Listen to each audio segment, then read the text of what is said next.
And like, you don't mind me cussing on You're fine. Oh, okay. So you done did it already. It's yeah, my bad. You know you're fine. I'm just not asking too. You're fine. And I'm about to say you done did it. I got this problem in my brain where I don't even recognize cuss words. I don't know where that comes from, dog. It's but all I good. don't even recognize We're just gonna put the explicit mark on the episode. It's okay. It's all good. Life is like a basketball game. Sometimes you're up, other times you're down. Opponents and adversaries coming at you left and right. However, it's not the challenges you face that define you. What defines you is how you play the game. And I play to win. Welcome to my world, Carlton's World. Yo, what's up, everybody? Welcome to another episode of Carlton's World. I got my guy here. He is the host and creator of Sit Downs with Slim. Yes, my guy, sir. Slim. Yes, sir. What's going on, man? Nothing much, chilling, bro. I'm making sure I'm keeping proper podcast etiquette because I hate when people get on my podcast with bad etiquette. You know what I'm saying? So explain it to me. What's proper podcast etiquette? Not on your phone. You know what I'm saying? I'm about to flip the phone over. Not on your phone. Not being distracted every 2 seconds. Getting up, walking away. Cutting people off. That's a whole nother topic I can get into all day, though. The etiquette of having a conversation. Most people cannot have a conversation, bro. Okay. Yeah. Okay. Well, you done taught me something because I know I be like, I check my phone every now and again. So. Nah. You can like be on your phone, bro. But I'm talking about like people that like be on the phone the whole time. I've done episodes like that though. I ain't gonna lie. Like, and if you watching this, I'm gonna keep it a bean with you. I'm not trying to be rude. I'm just a compulsive gambler. Okay. So I be on my phone like gambling, you know what I'm saying? I can't help it. Like if I start, I can't stop. So that's why I be on the phone. You know what I'm saying? I don't be on there being rude, like trying to text your girlfriend good morning. Not text your. I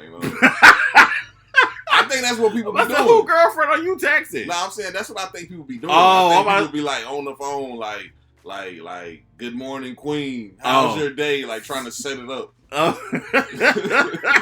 you know how like they have a drink on the pie, like they trying to set up the next move. Like nah, chill, bro, just chill. Bro, oh, that's funny. The one thing I will appreciate, I appreciate about you is your this flat out honesty. I love how blunt you are, and I love how straight up, just straightforward you are. That's you're consistent with that. You've been like that since the first day I met you. Oh yeah, bro. I take pride in being myself, bro. I'm gonna be honest. Like I was a real shy type of person when I was young. Really? Yeah. Like, okay. Super shy because I was a nerd, bro. And like I was in like, you seen Malcolm in the Middle? I've seen a few episodes, bro. I was in classes like that, but I played basketball. So like when I was around my homeboys, I would talk about like my nerd type of shit, and they like just would look at me like I was a weirdo. Okay. You know what I'm saying? So I grew up kind of shy. And then, like, as I got older, I was just like, fuck it, I'm going to just start talking. So now I just be talking. I only like to be around people that be themselves. Because, like, you know how when you're a teenager, you're trying to figure yourself out? Yeah. A lot of people I hung out with was just trying to act like me. And when they stopped trying to act like me, I ain't really want to be their friend no more. You know what I'm saying? Yeah. So, like, nah, bro, I just be myself, dog. And if you don't like me, you just don't like me, bro. Like, if you don't like what I talk about, my bad. I try not to say no, like too off the wall crazy shit. But sometimes it happens. I got you. Yeah, you know that. Yeah, I about to say I know. I've been around you. I listen to your podcast, watch the videos, all that stuff. Speaking of, I want to speak on something real quick, and it's not too. I'm not debating you. I actually 1,000% agree with you. I saw a clip you was talking about podcasters in the area. And you said the number one podcaster in the area is Maine. Shout out to Maine. And the number 2 podcaster is yourself. Yeah. And I want to 1,000% agree with you because I want to, first of all, I definitely want to talk about Maine because Maine is the first person that I knew in this area that was doing podcasts. Like the first and only person that I knew in the area. Not talking about online radio. I'm not talking about that. I'm talking about podcasting and labeling as podcasting. I met him through my sister. They went to school together. And I believe if the story is correct, he asked my sister about interviewing me. I think that was right. And I will not tell you when Maine, again, was, and I always give him props about this, he was so prepared. Like, he was so organized. He had his notes. he likes to, like, we, of course, people know me and Maine did a show called Fire and Ice. And I was the number one fan. I appreciate that, bro. Maine likes to give credit to me as far as how he learned from me as far as like asking questions and interviewing people. I have to say, I learned a lot from him as far as just his organization and his commitment and willingness to the podcasting game, and also too just how consistent that he is with what he does. Mm-hmm. Now to you, I agree with you as far as you also being a top podcaster in the area. Again, your passion for podcasting is what stands out for me. Like, you really love this area, and you're not really trying to do anything else really like that. You just lit like, I am Slim and I'm a podcaster and I love what I do. And I think that's what stands out about you as far as like just when it comes to just doing podcasting in the area. So I definitely appreciate that.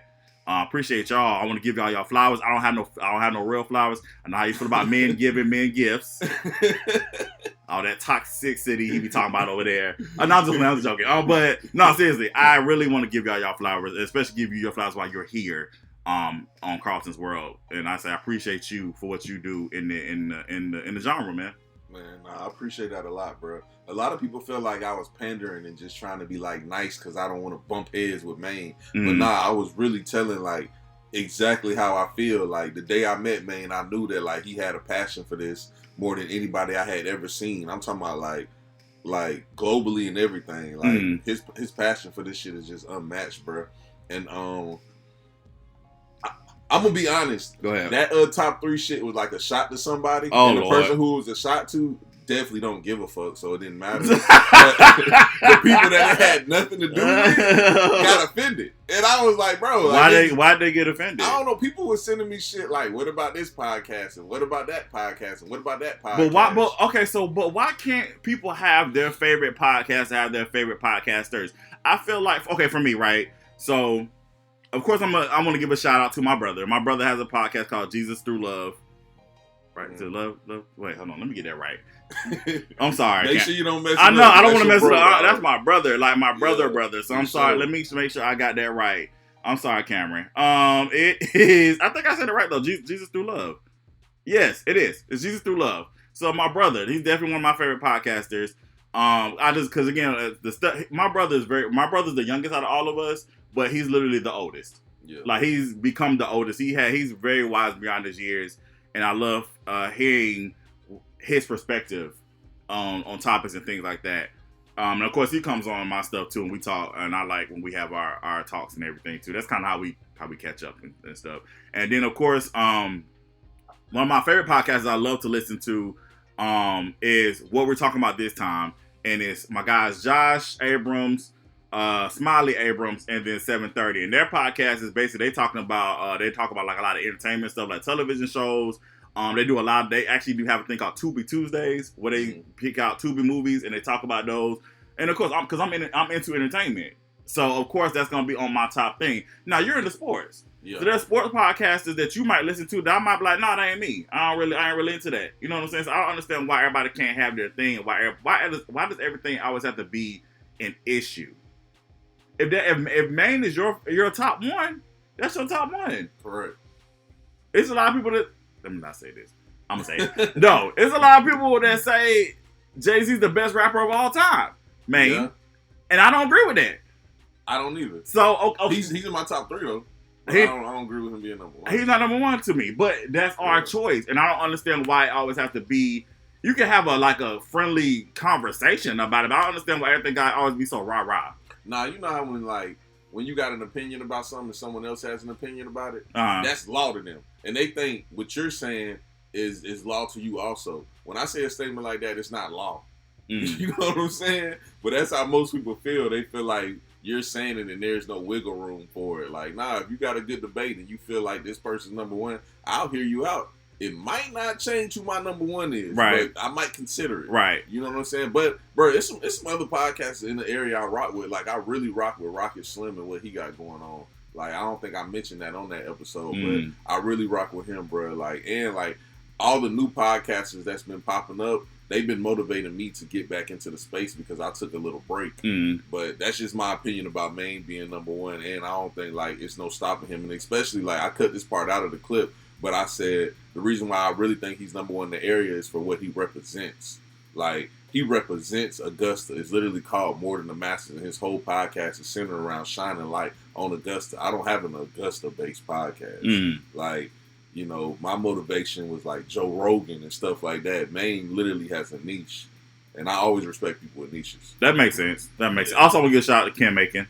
Yeah, shout out to him too. Ken Macon is like making a difference. He's the GOAT for real though, bro. Like he's the GOAT. Like me and Maine both like literally would dissect his podcast and listen to him and be like, bro, this is like the most amazing thing I ever heard in my life. Like he's like. I used to call him the Black Austin Rhodes, but I probably should chill. I think you should chill on that. Bro, I didn't know people hated Buddy so much, bro. Nah. You know, his wife taught at the school I went to. Oh, no, I didn't know that. Yeah, so I didn't know people hated him so much. That's a whole nother thing. Yeah, because I went to school in Columbia County. I ain't really know, like, people hated him like that. Yeah, that's a whole nother thing. Also, I want to also, too, real quick, and then we'll actually get on the subject we're going to talk about. But before I even started doing this, because when we got done with Fire and Ice, I was actually done with podcasts. I was like, okay, I did it, cool, it was awesome. Yeah. But then I was like, dang, there was stuff be happening, or I'll have ideas in my head. I'm like, dang, I really want to talk about this, but I don't have anywhere to go. And so I was like, I was like, well, I'll venture out and do my own, because honestly, doing podcasting by myself was scary to me. Like, and I remember when Maine had to take a break from Fire Nights for a second because he had some personal stuff going on, and I had to like keep the ship going. And there was a couple episodes I did by myself, and I was like, this is the most terrifying thing that besides getting on stage to talk. Is the most terrifying thing one of the most terrifying things I've ever done. I was like, I don't know if I can do this solo stuff. Like it was so nerve-wracking to me. But now that I'm done doing this. And I'm gonna give a shout out to, I had to look her podcast up. I want to make sure I said it right. I want to give a shout out to Alondra Gray. She just started out a podcast called Morning Tea with Goodness, and she hit me up yesterday, and she said she watched my last one that I did about perception, about how people, you have to be okay with people having, sometimes people just have wrong perceptions about who you are. People just don't like you just because you have to just be okay with that. Keep it moving. And she hit me up, and she was just talking about how I inspired her as far as how natural I was. And I told her I had to give a shout out to Maine, because again I studied him. It's honestly, I said, to me, I've learned now doing podcasts, it's basically like just having a conversation with yourself. Yeah, it's pretty much just talking. And so I have to make sure I keep that in mind. Just being as authentic as possible as you can, not trying to be so perfect as far as structured. You do need to have a structure, but like as far as not trying to be like so structured that you can't maneuver how you need to maneuver.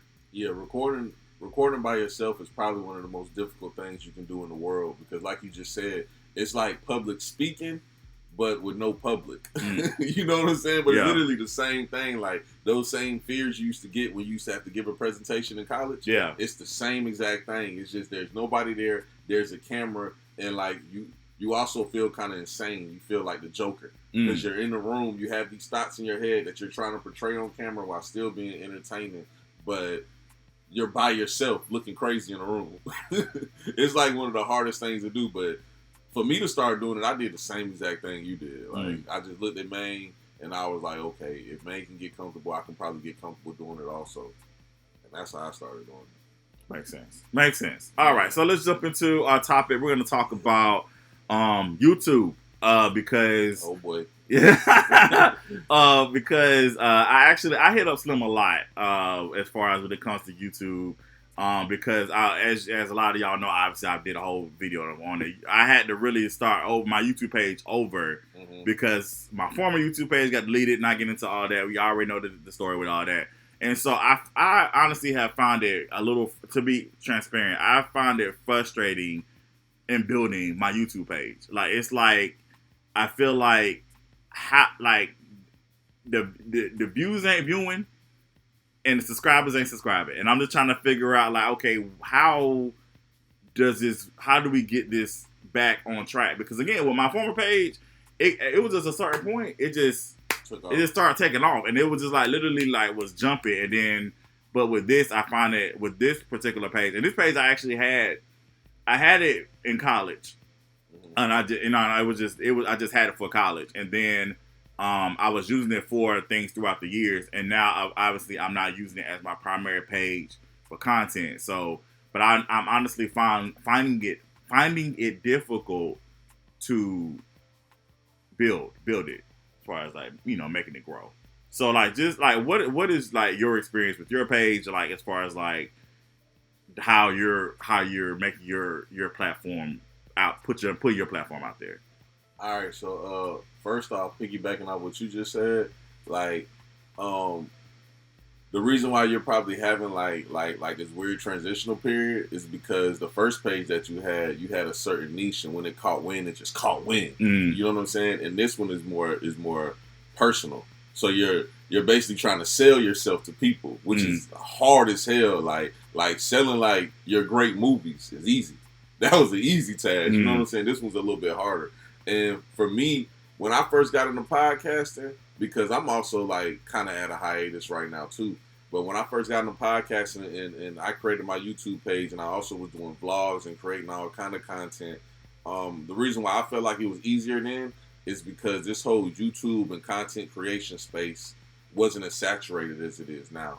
It's super saturated now, and everybody's doing it, and it's almost to the point where as soon as you post your link on Facebook, people just keep scrolling and be like, another dumbass podcast or another dumbass YouTube channel. And like, you don't mind me cussing on it. You're fine. Oh, okay. So you know did it already. So yeah, my bad. You know you're fine. I'm just not asking to. You're fine. And I'm about to say you done did it. I got this problem in my brain where I don't even recognize cuss words. I don't know where that comes from, dog. It's all good. I don't even recognize We're just gonna put the explicit mark on the episode. It's okay. It's all good. But be you. Bro, like, yeah, it's a little bit harder now, and then also because I feel a little guilty too, because not for the reasons why Maine and a couple more people told me, like, Slim, you made it a lot easier for people to be able to podcast because you gave affordable prices to shoot pods, and like you was making it available to anybody. I don't feel guilty for that. I feel guilty because like when I first started, I was telling people like, yeah, man, anybody can do this. Anybody should do this. Oh, okay. I don't feel that way no more. Okay. I feel like a lot of people are dull as hell, and they're super self-centered, and they don't really have nothing to offer, but they set it up and they got a channel now. So I don't feel like it's for everybody. Like you have a target audience. You have people that's really interested in what you got to say and interesting stories, because I watch your channel also. You should have a YouTube channel. The people that I don't know. Start a YouTube channel because they want to talk about relationships because they experienced a divorce. I know it's people that want to hear that, but your divorce story ain't no better than somebody else's.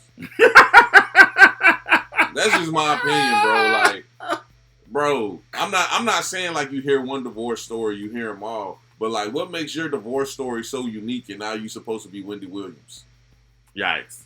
I mean, that's the truth. Like, listen, what makes it so unique? Like, okay, he cheated. A lot of people cheat. The divorce rate is at like 51%. You know what I'm saying? Yeah. That's just my opinion. I agree. I think I do agree. I don't think that everybody, because again, everybody. Here's my take on it. I think it's the same thing even with filmmaking and people making plays and doing books. I think that people see a lot of people blowing up, or they want this Insta. It's the same thing with being on TikTok. If people see this Insta popularity, Insta fame, whatever, and they're like, okay, I want that, so let me do what they're doing. Instead of really tapping into themselves and saying, okay, what exactly is my purpose? What exactly is my niche? What am I actually good at? And let me tap into that and develop that and be consistent in that. And get to where I'm trying to get to, versus me, okay, I see Slim doing it, so I'm gonna do it too, because I want to have the same numbers and all this other stuff that STEM is doing, not knowing all the blood, sweat, and tears that you actually put into what you're doing. Yeah. See what I'm saying? So I think, and again, I can speak on it as far as like with people. I see it all the time. People, a lot of us that have done films, they're like, oh, I got a story. I got, you know what I'm saying? Like, we all got stories, but that doesn't necessarily mean that you're meant to be a filmmaker. Or just because you see our movies on Tubi, quote unquote, that's another topic for another day. I think I'm gonna do another pod on that. Please do, because the Tubi conversation is getting crazy. Yeah, just because you see our movies on Tubi, you're saying, "Oh, okay, I can do that. Let me do this. I'll get my movie on Tubi." And it's like, but you don't have a passion for telling stories, creating characters, and actually filming. You don't have a passion for it. And the same thing with podcasts. Now, I think people, again, they see people doing it, and they're like, "Oh, okay, I want to talk." Yeah. And so let me create a podcast. And again, not really honing in on what exactly is your message and what exactly is your purpose as far as like what you're trying to do. Because I do agree with you. Like I said, again, there are like 5,000 people talking about divorces or whatever, or there are 5,000 people talking about sports or what have you. Bro, there's people out there making some real cringy content too, dog. Like, I seen somebody that, and I gotta say this also. Go ahead. Those live shows y'all are doing on Facebook are not podcasts. Stop calling them podcasts. They're not podcasts. Just because you click the live button on Facebook and add some people in, that is not. I'm about to ask you, elaborate on what you mean. Like, what's the live like? It's people, and it's millions of them, bro. Like, literally, we can go to Facebook right now. We can count them. It's people that have on their page the such and such podcast. Uh-huh. They don't have no link to no RSS feed to Apple, Spotify, none of that. They don't even have a YouTube channel. All they have is a Facebook page with a banner that says the podcast name, and they click live once a week, and they go on there and they talk about whatever topics, and they say they're a podcast. That is not a podcast. And I've seen a lot of cringeworthy ones. Like, I seen a girl on there with her dad talking to her dad about how she wants to date guys his age. And I was like, whoa. This is awkward. That sounds more like a therapy session than a podcast episode. No, okay, so to break this down, what's your definition of a podcast? All right, I'm glad you asked that, because I was thinking about this about when I first met with Maine, right? Uh-huh. So Maine used to always have a definition. I never had a definition. Maine always had a definition, and his definition was an audio file, right? Okay. I guess that's what the definition of podcasting was back then. This was so many moons ago.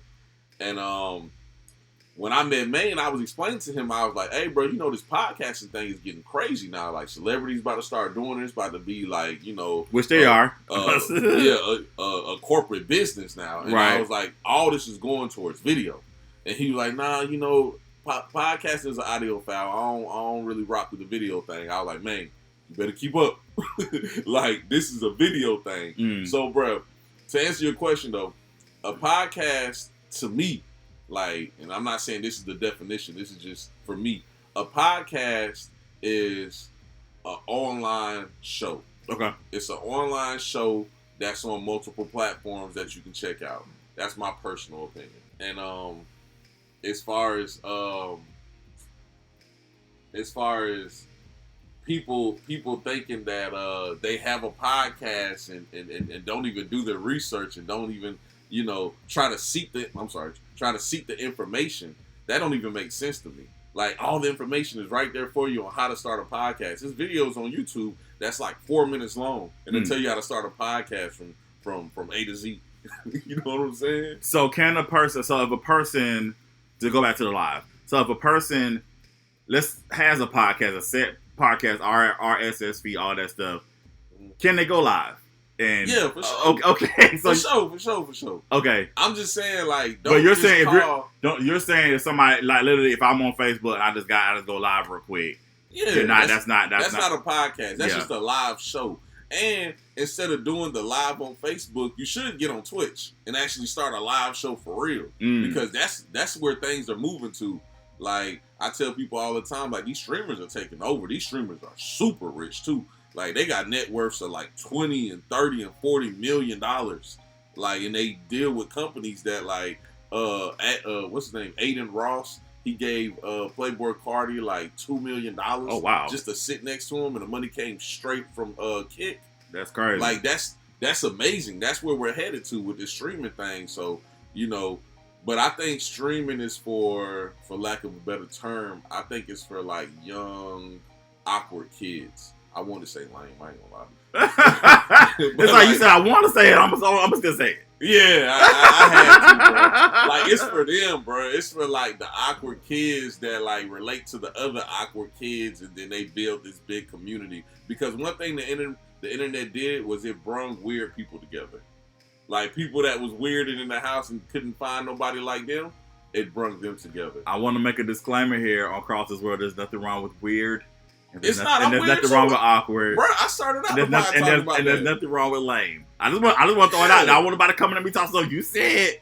So, but also, because you know how people like to do me. It's certain things that people think is like weird that ain't really weird. Like, somebody probably would think like your fascination with Power Rangers is weird. It's not to me, because I like Power Rangers too, but I only like the original ones. Like, I ain't gonna lie, I was gonna comment on one of your videos when I was talking about the Zeo, and I was gonna be like, bro, that shit is ass. No, it's not. No, it's not. Zeo was tight. Zeo was tight. Nakia Barris, Slim apologized. Look at you looking straight at Nakia Barris, and you said that statement. I cannot believe you did that. Beautiful woman.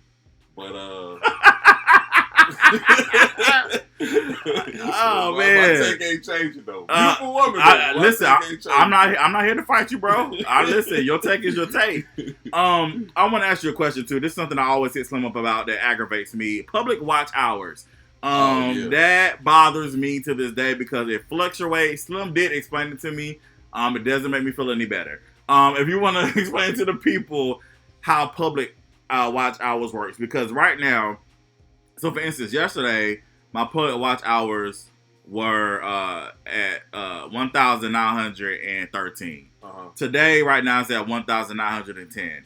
And you explained it to me because it calculates a certain set of days.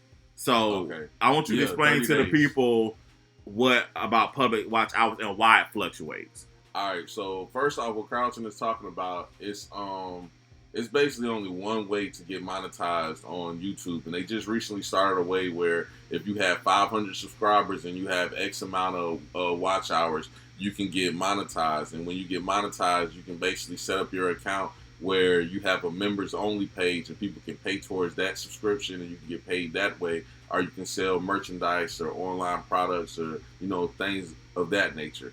But if you want to get paid for watch ads, you have to have 1,000 subscribers and you have to have 4,000 hours of watch hours. That's what he's talking about. And the watch hours, the reason why it fluctuates how he's talking about it, because it's calculated for every 30 days. So let's say you had 31 days ago, you had this big podcast you did that did 100,000 views. Okay, that was 31 days ago. You got all those views 31 days ago. It's gone now. So now it's only calculating the watch hours that you had for the last 30 days. So therefore, your watch time might have been at 5,000 hours. Now that you had this video that accumulated over like 2,000-3,000 hours of watch time just with that one video, now it's knocked off of it. It's only calculating the watch hours from the videos the views that you've been getting the last 30 days. So it might be 1,000, it might be 2,000. That's so whack to me. That is so whack to me. So let's let's say you hit the watch hour, you hit it right, and you are able to monetize. And so you're not on monetization. Did I say it right? Monetization. Okay. Listen, bro. Like, I'm gonna be transparent. The episode I did last time, I said the word wrong, so I had to go back and re-record the word. So I'd be like, bro, if you ever do that, just keep it moving, bro. Don't try to over-edit it. It's cool, bro. No, we human, bro. We never said we was Elon Musk. We never said that. But so let's say you are able to monetize your videos now, right? And let's say then your watch hours go down. Do they take your monetization away? No. Once you get monetized and they approve it, they send it off to get approved. once it's approved, that's a wrap.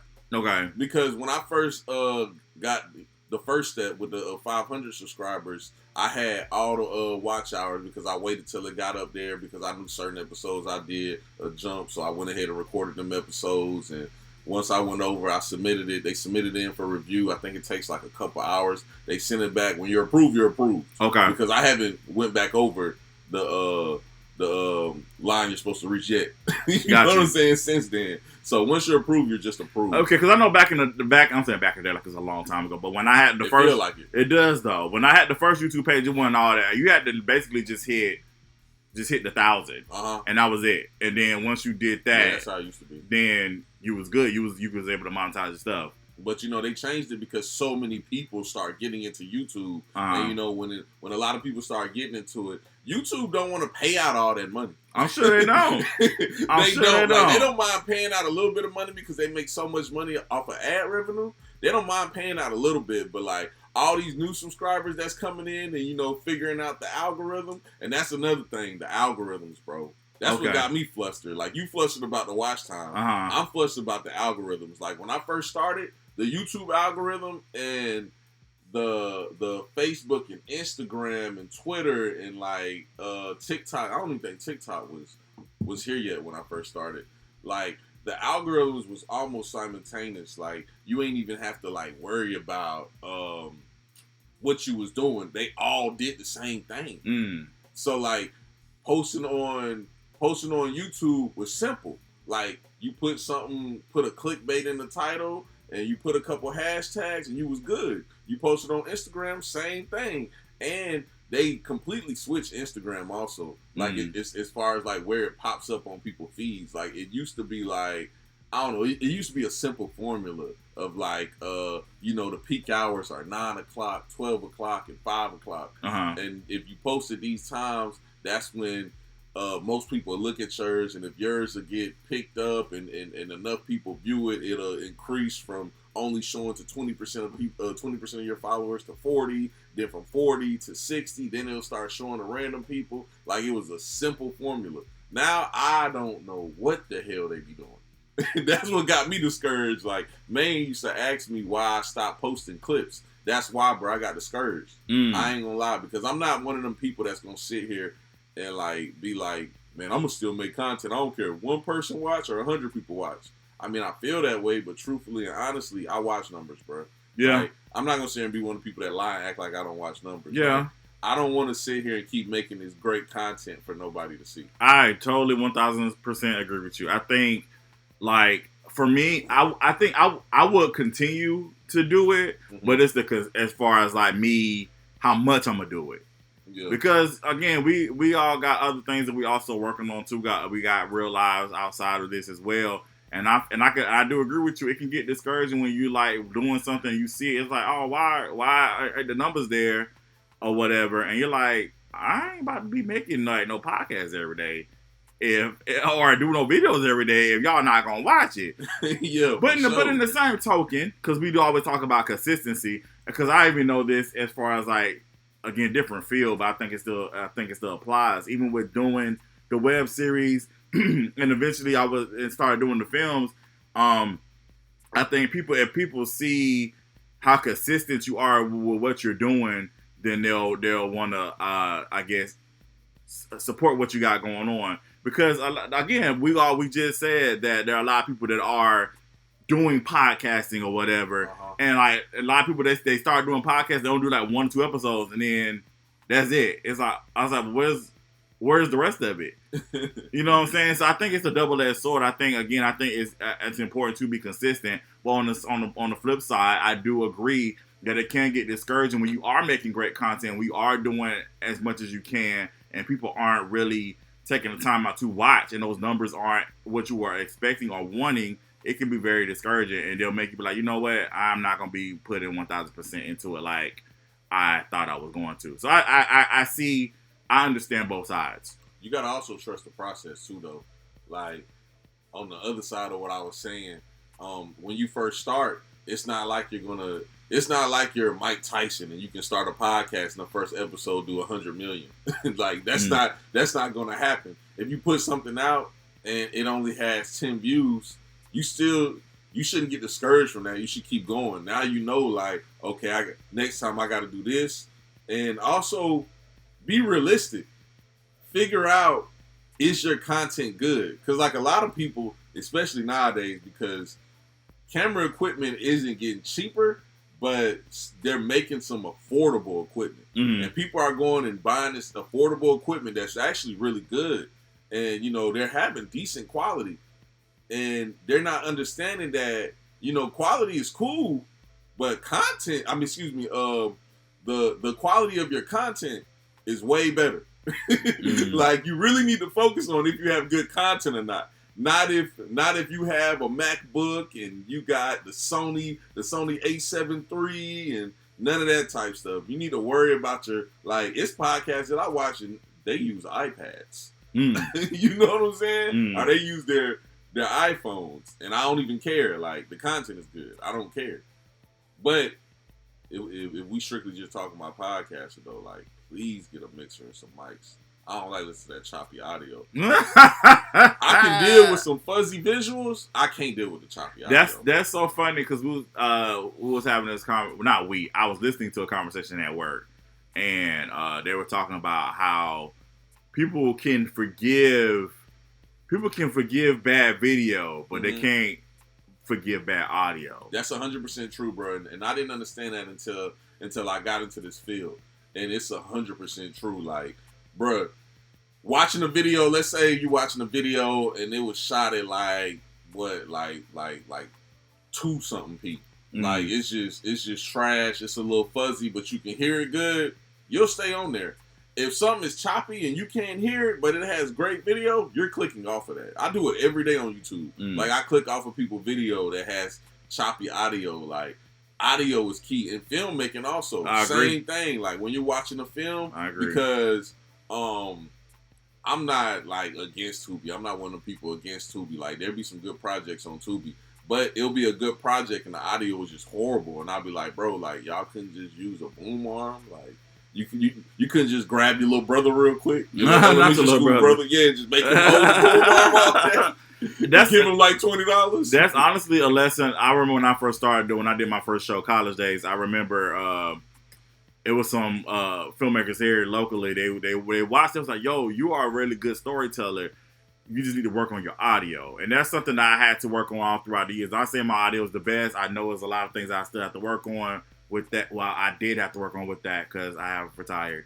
But yeah, I think I agree. Like I said, I think that over the years I understand the importance of audio, and especially when it came to when I want to start doing my own. I hit you up, I hit Maine up. I say, y'all, what exactly do I need to get so I can make sure that I have the best audio that I can have? Because I'm gonna be honest with you, this is not really my expertise as far as like the audio, microphones, all that good stuff. I know I can plug it in, make sure it's good to go. You know, I can see the levels and everything. But as far as like actually the audio feel, you got people that really specialize in audio.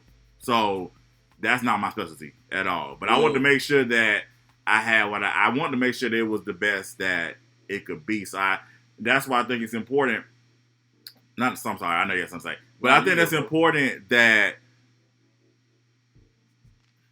when you get into a field that you're new at, I think it's very important that you hit up people that already have the experience in it. Yeah, if you can. If you can. And I don't understand why people instead of asking for help, you're trying to make them your competition. That makes no sense to me. Like, honestly, I mean, this is again being transparent. When I was doing the filmmaking and stuff, or doing the web series and everything, I would see, people started, but they were trying to make me the competition. I honestly, this sounds kind of rash. I don't care if you decided to start your show or what. Congratulations to you. I'm glad you finally actually decided to do it instead of talk about it. I think that's great. But at the same time, I'm not your competition. I think honestly it will behoove you, and not just me. There are other people that were in the area that were doing it. I think it will behoove you to actually ask for help to see, okay, how can I actually make sure it's successful? and that it runs. And so that's the thing with the whole podcasting. I think it would have been dumb for me to say, you know what? I'm going to try to be better than Maine. I'm going to try to be better than Slim. That's stupid to me. First of all, y'all my boys. Second of all, y'all been doing this a lot longer than I have. So it would behoove me to say, hey, y'all, what can I do to make sure that my podcast is actually good? Yeah. Versus me. But there are a lot of people who, again, they get into it because they're trying to be, again, crabs in a barrel mentality. They get into these different arenas like thinking, okay, I'm going to be better than this person. I'm not even going to mention this person's name. I remember one time somebody posted, I'm going to be better than Carlton Clay. I know you're talking about. And yeah, we're not going to, yeah, right. You already know. He said the same thing to me. And I was like, but why? Why is that your motivation? Like that even when people say they tell me, and again, I adore Tyler Perry. I think Tyler Perry is a great. I think he's done a lot of great things for the African American community when it comes to entertainment. But please stop telling me that you are better than Tyler Perry. That's not my goal. My goal is not. My goal was not to be better than that man. I'm not competing with that man. First of all, I can't compete. He's on a whole different level than what I am. First of all. Second of all, that's not my goal. And I feel like it's crazy to me that a lot of people, their goal in life is to be better than somebody that's been doing it. You know what I'm saying? Like, that's crazy to me. Like, I'm gonna start a podcast. I'm gonna be better than Maine. That's dumb. That's not my goal. My goal is, okay, how can I make I just want my podcast to be good and relatable for my audience. What's the best way for me to do that? And I'm gonna go to the experts or go to people that's been doing it and say, how can you help me make my podcast successful? Yeah, that's it. That's the best way to do it too, especially if you have that access. But what I was about to say is, you actually have like the perfect setup. Like it's the exact same setup I have. Like, you have the microphones. Your microphones are actually way better than mine. So how much these cost? Shout out to Danny. Shout out to Danny Blaze. Danny was. I saw these at his studio, and I said, "Bruh, where can I get them?" I got these at Guitar Center. Oh, you talking about the mic stand? No. Oh, I'm sorry. Yes, I'm sorry. The mic stands I got at Guitar Center. The mics themselves I got at Best Buy. Okay. Yeah, that's when he was working at Best Buy. Yeah, because these mics cost like $70, I think. Something like that. Yeah. So 70, 80. Yeah, there's actually some really good mics. And you got the mixer. You don't need no crazy mixer. I don't know why people be thinking you're supposed to have this crazy mixer. You don't have to have that. Then, you know, I'm sure you already had the computer and the camera, and then boom, you're good to go. And a light.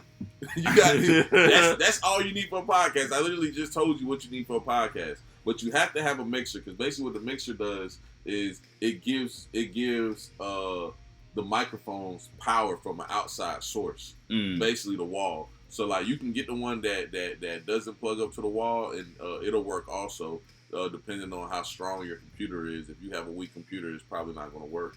But if you have a decent power computer, it'll be perfect. But yeah, I just told y'all how to start a podcast. As easy as that. Don't try to skip those steps though. Please don't skip those steps. Yeah, yeah. But yeah. Audio is key. Yeah, that was that segment. Yeah. Audio is key, bro. Oh, I'm not listening to no podcast with no bad audio neither. I'm not, dog. Like, you know, I come from the era of listening to podcasts, not watching them. So like, audio is everything to me. Like, I really could care less about the video. That's just me personally. Like, the reason why I got into video so strongly is because everybody was like, man, I would watch a podcast, but man, you ain't got no video. Or like, you don't put videos for all your podcasts, because I used to only do video to make clips. Gotcha. So I would like record the first 30 minutes of the podcast and make sure I said something clip worthy in the first 30 minutes. Okay. You know what I'm saying? Yeah. But then podcasting turned to a whole video thing, and I remember like every day I had to like work with Maine, because Maine just was like, bro, like, this is crazy, bro. You know what I'm saying?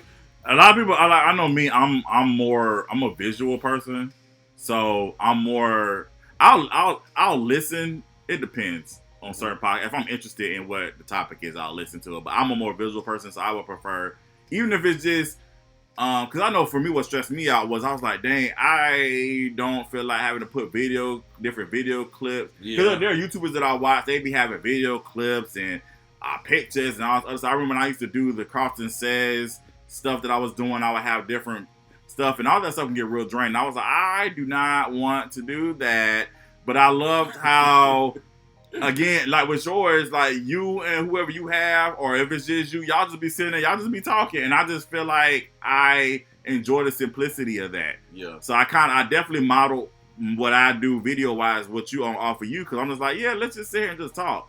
Like if I do have something video of a picture I do want to put out, I'll do it if I'm referring to something. But if I just going over and beyond, that can get real tiring and can get like, all right, and I got other stuff I be trying to do. So I'm like, it's bad enough I got to sync the audio in the video. So I was like, all the other extra stuff, man, I wasn't really trying to do that. But I appreciate the simplicity of seeing, honestly, and then people, podcasts I do watch, just seeing them just talk. Or even, again, the podcast I listen to the most, what we're talking about this time, they talk to each other on Riverside. Mm-hmm. So I just sit there and I'll watch their video of them going back and forth on Riverside. All the panel split up and everything. So yeah, but like you said, I think what's important to me, even more important than audio, I think your content is what's important. Again, you really have to have something. What are you talking about? What are you talking about? And what are you talking about? What are you talking about? Bro, I say that all the time too. When I first started podcasting, I really wish I would have sat down and really came up with a niche, because I think like the guy that I started podcasting with from the beginning, I think he had an idea of podcasting only from a hip hop standpoint, and I was watching all kind of podcasts. So I think both of our ideal of podcasting was different, because like you just said about how like my style is just sitting down and having conversations. Bro, I molded that off of the guys that I was watching, like the guys that I considered the GOATs, like Taxstone and Cactus Jack and Joe Rogan and Howard Stern. Howard Stern is the most slept on like radio personality of all times, bro. I don't know why people like, especially in the black community, give Howard Stern like this bad name, but he's amazing when it comes to media. So like I molded my style after those guys, and I didn't want to be like a classical interviewer, even though I try to tap into it sometimes. But like I could tell, like I can do it, but I got to do it with my style. Like I always say, like I view Maine interviewing style the same as Angie Martinez. And every time I say that, people be laughing, thinking I'm trying to like call him a girl or something. Nah, but no, it's like Angie Martinez is one of the top interviewers. I really like study media. Yeah. So like the way Maine makes people feel comfortable in interviews, the only person I've seen do that is Angie Martinez. Absolutely. That's the only person I can even And I can say that from experience. Like I said, my first time meeting Maine, that was the most comfortable I've ever felt doing an interview. Yeah. And I always told man, I said, man, whenever I have something exclusive, I'm coming to your podcast. If I have something like an announcement, like that's how, like I said, honestly, that's just how our relationship started. Just me going on his podcast and how comfortable I felt being on there, and that's just how our relationship began. And like I said, I appreciate that. So yeah, that's a compliment, bro. Yeah, bro. I had people who were laughing are silly. That's some silly stuff. I had a lot of respect for Maine because he was doing that in a time where everybody wanted to be a shock jock because of Charlemagne. But Maine still was like on the type of stuff he was on, and he still had, he always kept his morals in line. Like he never was like wanted to be Mr. Messy, like do an interview with somebody just to be like, hey, I heard you and your wife split up. What's up? Like I've never seen him do something like that. So I respect that a lot because I don't like people that do that type of content. That's disgusting to me. Just like one of the first gigs when I first picked the camera up and decided to do photography and videography, the first thing somebody wanted me to do was, and this is before these got popular, he wanted to do public interviews like Boot Gang. Because Boot Gang was like the only one doing this at the time. And I was not rocking with that, bro. I don't like that, going in public and saying dumb shit to people. I don't like that, dog. Yeah. That's just me, though. I hear you. Well, is there anything else that you want to talk about to the people? Any more advice that you want to give? Nah, I feel like we did a good job covering podcasting and covering YouTube and how to get it started. Only thing I got left to say is if you want to get into this field, there's nothing wrong with getting into it. But just make sure you do your research and definitely find a niche, because I wish I would have found a niche. Good. Now, if people want to find out more about you, they want to listen to your podcast or watch your YouTube page, give us that information for us, sir. Sit Downs with Slim on everything involving podcasts. And my Instagram is Slim Wildin again, but Wildin is spelled Wildn. Cool. That's actually my gamer tag. Gotcha. That's where I came up with that from. I told you I'm a nerd, bro. I just stopped playing video games because I started doing this. Gotcha. Well, Slim, well, definitely, man, I appreciate you for being here. Definitely appreciate you for taking the time out of your schedule to be a part of what we got going on. Thank you for being a part of my world. Thank you for coming in and checking me out. Oh, no, thanks for inviting me because you know I'm a fan, bro. And I love the animation, the cartoon animation, and the R&B voice at the beginning. Welcome to Carlton's World. Welcome to Carlton's World. What's that you say at the beginning? Life. Life is like a. What you say at the beginning? Life is like a. What did you say? Bro, I'm playing basketball. Life is like a basketball game. Yeah, there you go. Life is like a basketball game. Bro, first time I seen that, at first I was amazed. I was like, this animation is crazy. Then I was like, he went deep with that one, did he? No, did he? He went deep. Like life is like a basketball game. Oh, bro, you crazy. You crazy. All right, y'all, that's it. Thank y'all so much for being a part of Carlton's World. Thank y'all so much for listening. Thank y'all for watching. Shout out to my guy Slim. Y'all definitely check him out on YouTube and wherever you listen to your podcast worldwide. All right, that's it. I'm Carlton, and thank y'all so much for being a part of my world. Y'all be easy. Yes, sir. Peace.